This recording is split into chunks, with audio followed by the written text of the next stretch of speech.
தமிழ்நாட்டில் தற்போது பரவி வரும் காய்ச்சலில் இருந்து குழந்தைகளை தற்காத்துக் கொள்வது குறித்து நமது செய்தியாளர் தமிழரசியிடம் குழந்தைகள் நல மருத்துவர் ரேவதி பகிர்ந்து கொண்ட கருத்துக்களை பார்க்கலாம்.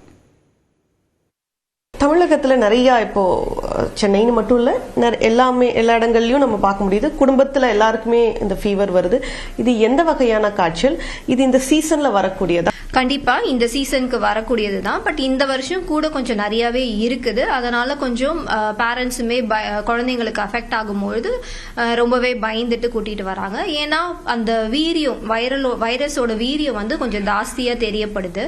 அதனால ஃபீவர் வந்து நம்ம எப்பயும் நார்மலா கொடுக்கக்கூடிய பாராசிட்டமால் மருந்துக்கு கேட்காம ஹாஸ்பிட்டலுக்கு நிறைய பேர் கூட்டிட்டு வராங்க.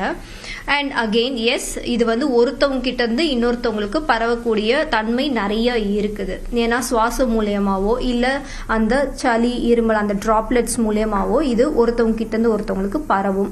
இது வந்து அச்சப்படுறதுக்கு ஒண்ணுமே கிடையாது. ஆனா ஃபீவர்னு ஒண்ணு வருது, நம்ம கொடுக்கக்கூடிய பாராசிட்டமால் மருந்துக்கு கேட்கல, அப்படி இருந்தும் அதை கொடுத்தும் ஃபீவர் வந்து 2 மணி நேரம் தான் கேட்குது, அதை தாண்டி கேட்கல. குழந்தைகள் வந்து நைன்னு அழுது கொண்டே இருக்கிறார்கள்.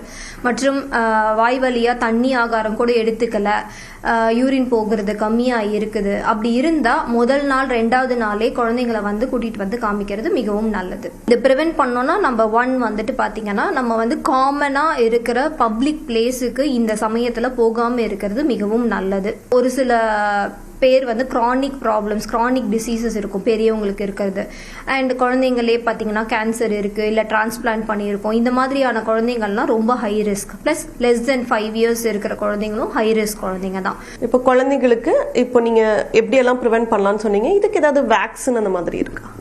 கண்டிப்பா இருக்குது. ஃப்ளூ வேக்சினேஷன் நம்ம இந்த ஸ்ட்ரெயின்க்கு உள்ளதே நம்மளுக்கு வந்திருக்குது.